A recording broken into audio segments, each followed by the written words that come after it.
Welcome back. We're talking about the strategic and economic relationship between China and Germany. Let's get back to our panel. Klaus, let me start with you. How does the Chinese relationship with Germany, or how will it be affected by the departure of the United Kingdom from the European Union? I think Germany would probably benefit from that. The UK has been a very strong economic competitor for the favor of China, for trading relations with China. And if the UK left the European Union, that would in all likelihood have a detrimental effect on UK-Chinese economic relations. And the one to benefit would be Germany, I believe. However, it depends a little bit, and we don't know whether there would be a good bilateral trade deal between the UK and China, which would complement that to some extent and balance that out.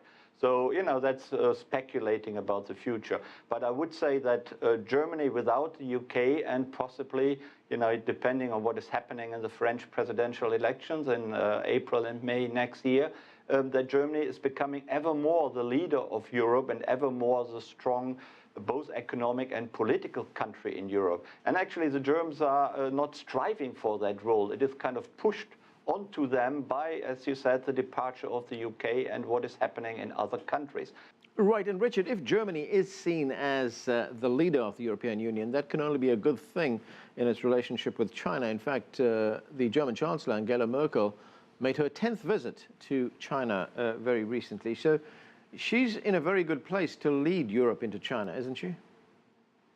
Yes, she is, but the historical point of Germany in the world was always to be an economic leader, but I think there will be four new topics, that is environment, logistic, food and energy. And these four topics will influence the good relation between France, Germany, Poland and Italy. And these four will be the leader for the next few years. I mean, Great Britain wants to be in advantage to Germany or to other countries, but when they want to be out, they are out and never put back any vote of the population. Xin Hua, China has been trying to get market economy status within the framework of the WTO. Can Germany help China achieve that status? In the past, I know that just several years ago, I heard that both Merkel of Germany and also the Cameron of the Great Britain once promised that they could offer some help to let China be recognized as a market economy. But we know that the United States is always very openly and strongly against to ground China market economy status. And because of this very relatively tough attitude of the United States, now it seems that both Merkel of Germany and also the Britain had to be silent on this issue. So now they do not make any definite or clear promise any longer. But in the past, they once promised that they would recognize China and grant China the status of market economy. So I think that if we just put aside the external influence of the United States, that Britain and Germany in the past already relatively recognized China's economic conditions as relatively marketized. Klaus, you talked earlier on about the tensions and frictions between these two countries, but if we look at the areas for cooperation, for expansion, to grow their relationship, where are those areas? Where do you see it grow most? Yeah, thank you. It's a good question. Let me make 2 points. I think Angela Merkel is a very experienced leader. She is the Western leader, probably with the longest experience with dealing with China. She also is very proud of being seen as an expert on relations and politics towards China. And I think she puts herself into the position of a mediator between both China and Europe and also China and the United States. And of course, She clearly knows that she is on the side of the Western world. She's not a Chinese leader, but she assumes that role of a mediator in international politics, and that is a role which I believe she likes, and that also applies to China's relations with the West.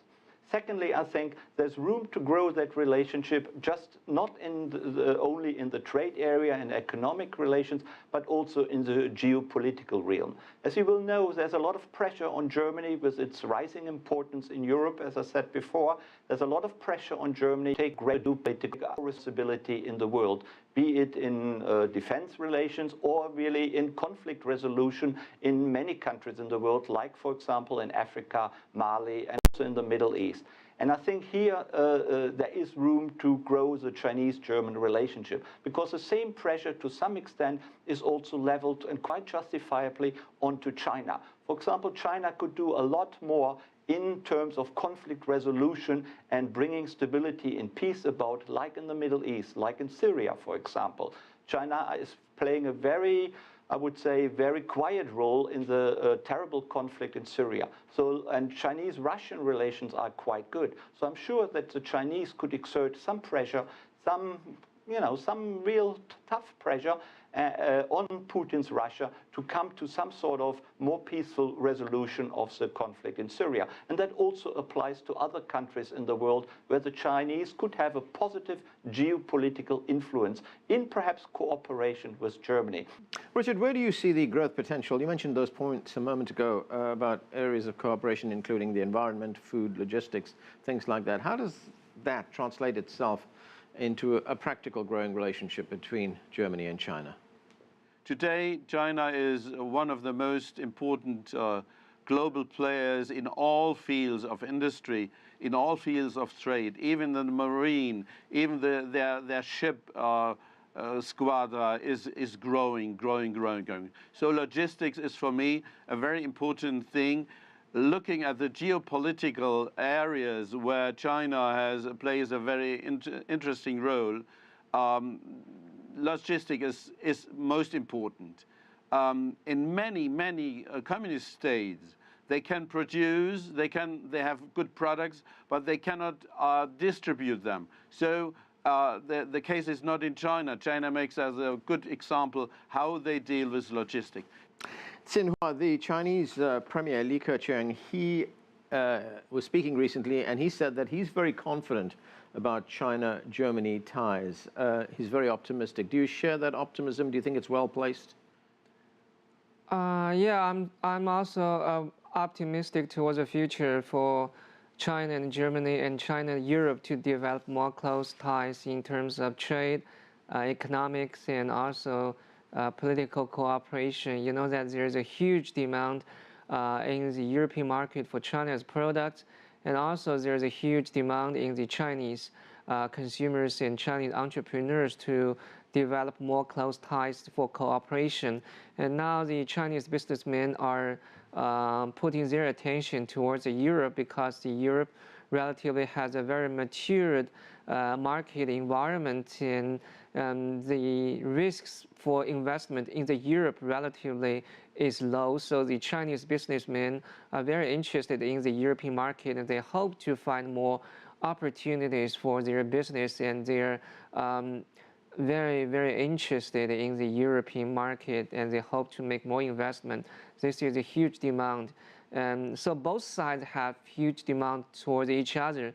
And so I'm sure that no matter what kind of noises would appear, no matter what kind of the opposition would appear on both sides, I think that both sides could just, both sides are heavily motivated to push forward the relations. So I'm sure that in the future there could be more opportunities for both the Chinese and European businessmen, and also there could be huge benefits that the Chinese and the European consumers could get from more closer ties for economic and trade cooperation. Okay, and that's where we have to leave it. Thanks to all of you for joining us.